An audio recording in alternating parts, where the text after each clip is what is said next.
How would you characterise Musk's relationship with China? Obviously, he's made inroads. He's always very well received by top-ranking officials. And how does that play into his relationship with Donald Trump?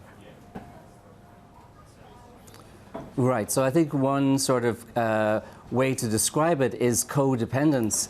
On the one hand, Musk benefits from China because it offers a huge market, of course, and it offers scale of manufacturing and leading supply chain that you won't find anywhere in the world. But on the other hand, it also offers China the ability to tap some of Musk's and Tesla's, in particular, technology, its technology leadership.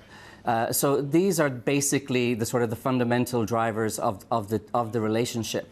And he has enjoyed special perks. For example, he has been granted the permission to have a wholly owned subsidiary here.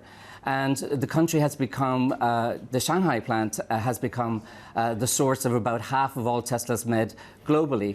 So it's a very symbiotic relationship, if you will.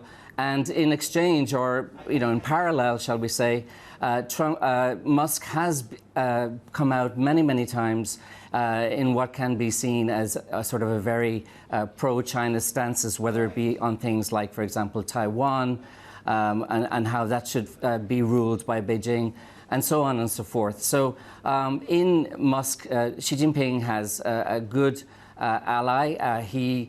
Musk flatters China, flatters Xi, and potentially under a Trump administration, that might be something that the China side can tap. Now, of course, on the Trump side, Musk has, of course, emerged as one of the top donors, giving more than $100 million to the campaign. And obviously, his use of X platform in particular has been very much a tool for the Trump campaign.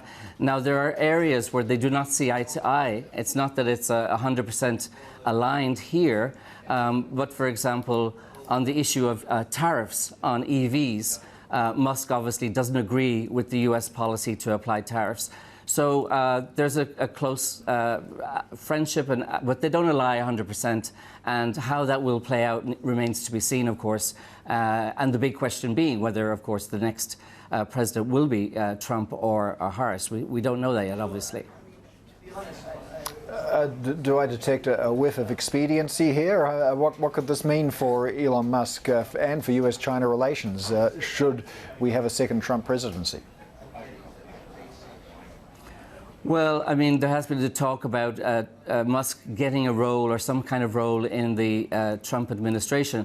Whether that happens in some sort of official capacity or whether it's more sort of able to attract Trump's attention, there's no doubt that this will put him in a very influential position on the new administration. And given, as I said earlier, the relationship with China is so positive and so strong, definitely he will have a chance to play this sort of go-between role between Beijing and Washington. To what extent and whether that would extend, say, for example, to geopolitics is another issue. My own sense would be that it would be limited, at least initially, to the areas like EVs. Trump has not been pro-EV by any means. So if Musk can influence him to maybe change his stance on EVs and policies related to that, that could indirectly benefit China and its EV manufacturers in the medium to long term.